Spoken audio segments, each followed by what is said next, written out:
আপকি আদালতে সবচেয়ে বড় উদ্যোগপতি গৌতম আডানির ওপর অভিযোগ হলো যে উনি একজন অকৃতজ্ঞ মানুষ।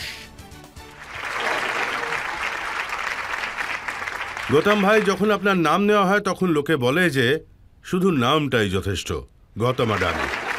আর একজন মানুষ আছেন আমাদের দেশে যিনি গত ৮ বছর ধরে অনেক পরিশ্রম করে আপনাকে জনপ্রিয় করেছেন। উনি রোজ আপনার নাম জপ করেন। নাম তো নিশ্চয়ই শুনেছেন, রাহুল।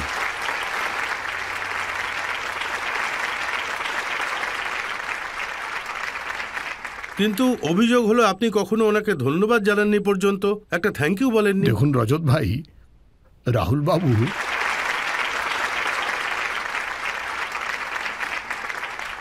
হচ্ছেন কংগ্রেস পার্টির এক বলিষ্ঠ নেতা, আর আমার মনে হয় যে একজন উদ্যোগপতি হওয়ার সুবাদে আমি ওনার ব্যাপারে মন্তব্য করি, সেটা শোভা পায় না। উনি একজন সম্মানীয় নেতা, আর আমি দেখেছি যে উনিও দেশের উন্নতিই চান।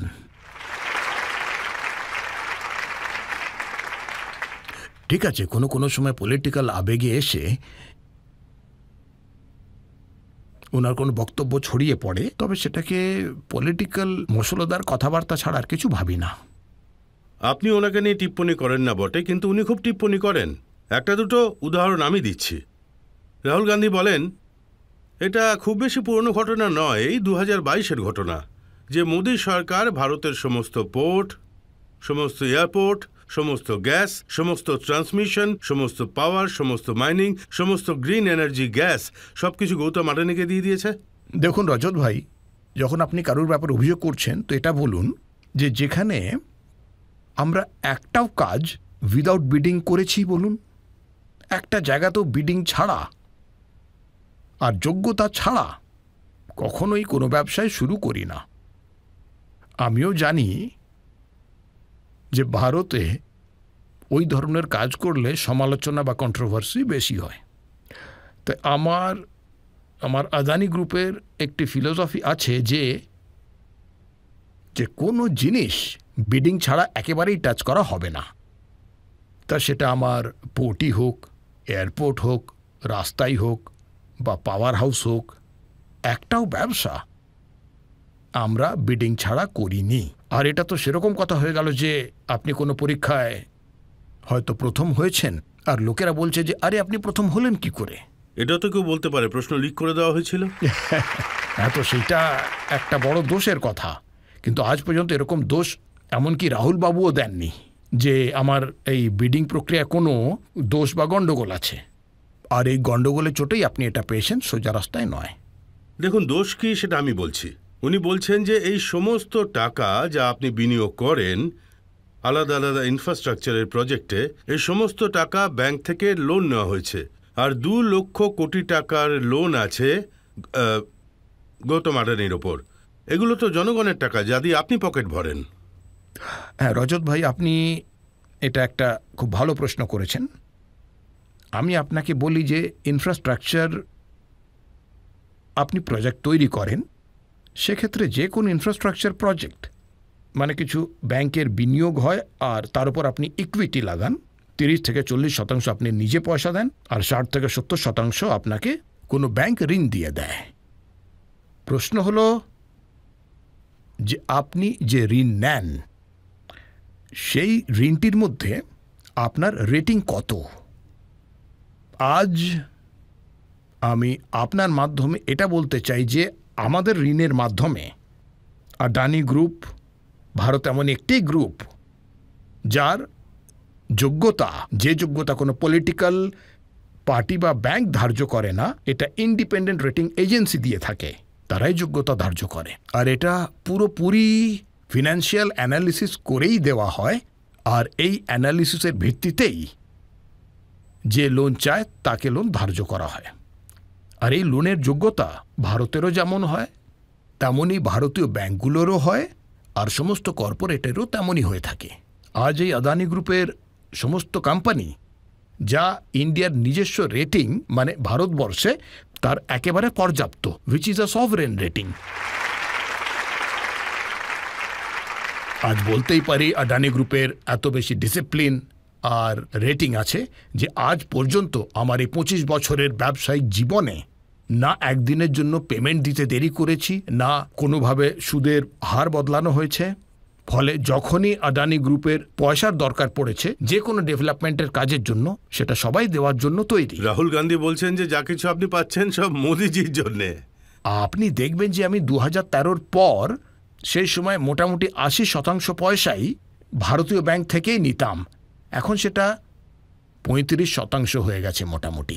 আর আমরা পুরোপুরি ইন্টারন্যাশনাল মার্কেটে গ্লোবাল রেটিং করে চলে গেছি। তো আজকে গ্লোবালের মধ্যে ভারতীয় কারুর কিছু বলাতে অথবা করাতে কেউই পয়সা দেয় না। ওরা তো শুধু ওদের রেটিং আর সরকারের অনুমতিতেই পয়সা দেয়। আর আমি আপনাকে বলতে চাই যে আমাদের সমস্ত কোম্পানির রেটিং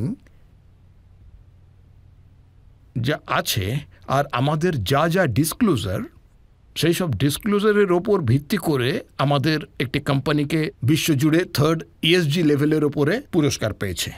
তা এই সমস্ত অভিযোগ এটা কিন্তু পুরোপুরি অনস্বীকার্য।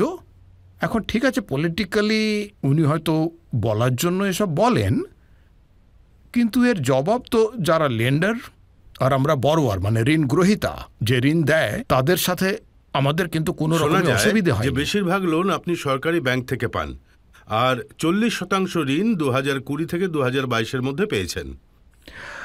না, আমি আপনাকে বলছি যে আমাদের ঋণের মাত্রা বিগত 10 বছরে কি বিগত 8 বছরে 11% থেকে বেড়েছে, আর আমাদের রোজগার 24% বেড়েছে। তার মানে আমাদের যা লাভ বা লাভের পরিমাণ তা বেড়েছে, আর সেই কারণেই আমাদের রেটিং ভালো হয়েছে, যা আমাদের বরোইং বা ঋণ গ্রহণের চেয়ে অনেক বেশি। দেখুন, বহু মানুষ বলে যে কখনো যদি আদানির বেলুন ফাটে তাহলে সমস্ত ব্যাংকে তালা পড়বে। এটা তো কোনো কোনো সমালোচকের মনের ইচ্ছে হয়ে থাকে, কিন্তু আমি আপনাকে বলছি যে আদানির যা সম্পত্তি তা কিন্তু আদানি লোনের চেয়ে 3-4 গুণ বেশি। তাই কারোরই পয়সা কিন্তু অসুরক্ষিত নয়, পুরোপুরি নিরাপদ। তার মানে এই বেলুন উঠতেই থাকবে, কখনো ফাটবে না। ভারত যত উন্নতি করতে থাকবে বেলুন ততই উঠতে থাকবে। এবার আমরা জনগণের প্রশ্ন শুনব।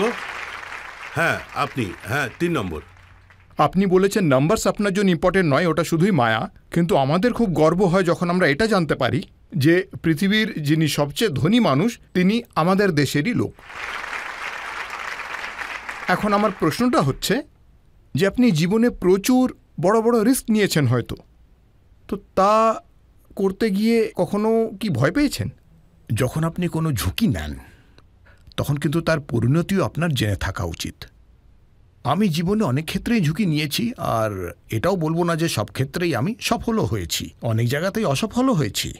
তাই ঝুঁকি নেওয়ার পরে আপনার মধ্যে অতটা ক্ষমতা থাকা দরকার যে আমি বিপত্তি থেকে বেরিয়ে আসতে পারবো, আর তার জন্য আপনার দরকার পারসিভারেন্স।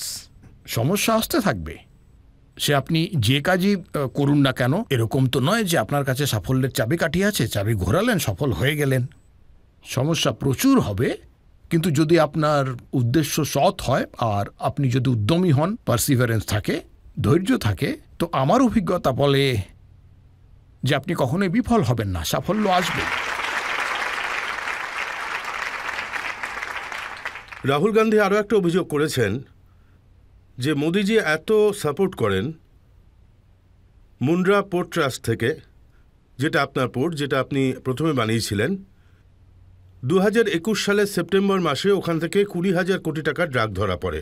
2022-এর মে মাসে 500 কোটি টাকার ড্রাগ ধরা পড়ে।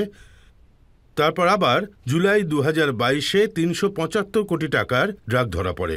আর উনি জিজ্ঞেস করছেন সে কে যে আদানিকে বাঁচাচ্ছে।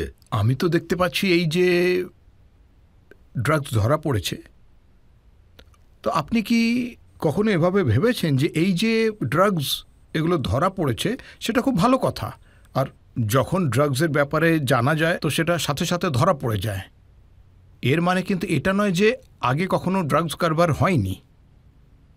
কিন্তু আজকে আমি আমাদের সবকটা এজেন্সির প্রশংসা করতে চাই তা সে কাস্টমস হোক কি পুলিশ হোক কি ডিআরআই হোক, যে ওরা সবাই খুব ভালোভাবে কাজ করে এই ধরনের ড্রাগস পাচারকারীদের ধরে ফেলেছেন। আর আমার কাছে মানে আমরা যখন পোর্ট চালাই তখন আমাদের কাছে কোনো ক্ষমতা থাকে না, মানে শুধুমাত্র যা সরকার করতে বলেন সেটাই আমরা করি আর কি। যদি পোর্ট চালাচ্ছেন তাহলে আপনার কাজ হলো শুধুমাত্র কার্গো নামানো আর কার্গো চড়ানো। আপনার কাছে কিন্তু পুলিশের কোনো ক্ষমতা নেই, কোনো ইন্সপেকশনের ক্ষমতা নেই, কোনো রকম অ্যারেস্ট করার ক্ষমতাও নেই। এইসব কাজ কিন্তু সরকারের আলাদা আলাদা এজেন্সি করে থাকে। তাই এইসব হলো জনগণকে ভুল বোঝানোর চেষ্টা। ভালো কথা হলো যে যা যা ধরা পড়েছে সেই সব সরকারের কাছে যথেষ্ট সেই ব্যাপারে খবর থাকে, যে কে এইসব করায়, কেই বা পাচার করে, কিভাবে আসে, সেই সবই কিন্তু সরকারের কাছে ধরা পড়েছে। কিন্তু অভিযোগ রাহুল গান্ধী কংগ্রেস পার্টি এটা করছে যে বারবার ড্রাগ ধরা পড়ছে, তা সত্ত্বেও সরকার বা সরকারি এজেন্সি আদানি বা আদানির কোনো লোকজনকে জিজ্ঞাসাবাদ পর্যন্ত করেননি। না, এসব ভুল কথা। যখন কোনো ইনভেস্টিগেশন হয়ে থাকে সেটা সবসময় 360 ডিগ্রি ইনভেস্টিগেশন হয়ে থাকে, আর তাতে তো জিজ্ঞাসাবাদ হয়েই থাকে একরকম। এরকম কিছু হয় না যে সরকারি লেভেলের জিজ্ঞাসাবাদকে কেউ বাইপাস করে গেল। তাই আমি এটা মানতে রাজি নই যে এইসবে আদানি গ্রুপকে ওনারা কিছু এরকম করেছেন, মানে কিছু স্পেশাল ট্রিটমেন্ট দিয়েছেন আর কি। দেখুন, যেমন আপনার সম্পত্তির হিসেব করতে গিয়ে আমার যথেষ্ট সমস্যা হয়েছিল, ঠিক সেইভাবেই রাহুল গান্ধীর অভিযোগের হিসেব করতেও সমস্যা হয়েছে। 8 বছর ধরে রোজ 2-3টে অভিযোগ করেন। রজত ভাই, আমার তো মনে হচ্ছে যে আপনি রাহুল বাবুর কথা বলে আবার আমার সাথে ওনার ঝগড়া করিয়ে দেবেন আর কি।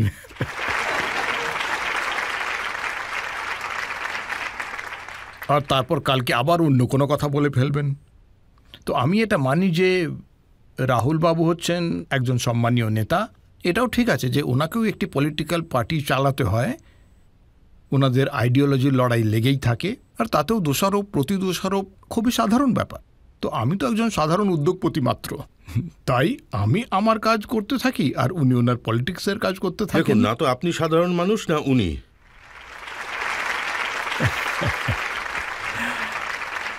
দেখুন, উনি কি বলেছেন, ওনার এই ব্যাপারেও প্রবলেম আছে যে নরেন্দ্র মোদী স্টেডিয়াম যেটা আছে, উনি বলেন যে ওখানে যে ক্রিকেটের পিচ আছে ওখানে একটা এন্ডের নাম আদানি এন্ড কেন? আসলে ব্যাপারটা হচ্ছে, যখন কোনো স্টেডিয়াম তৈরি হয় তখন ওনারা অকশন থেকে ওই স্টেডিয়ামের মানে কোন দিকে রিলায়েন্স স্টেডিয়াম হবে, অন্যদিকে আদানি হবে কিনা, এই দুটো গ্রুপই টাকা দিয়ে ব্যবস্থা করেছে। টাকা দিয়ে মানে টাকা দিয়ে রাইটস কিনেছে। তো এতে ভুল কি হয়েছে সেটা আমি তো ঠিক জানি না। আপনি কখনো রাহুল গান্ধীর সম্বন্ধে কিছু বলেননি। আজ লোকজন সামনে আছে, পাবলিক সামনে আছে, তো সুযোগ আছে কিছু বলতে চান ওনার সম্বন্ধে?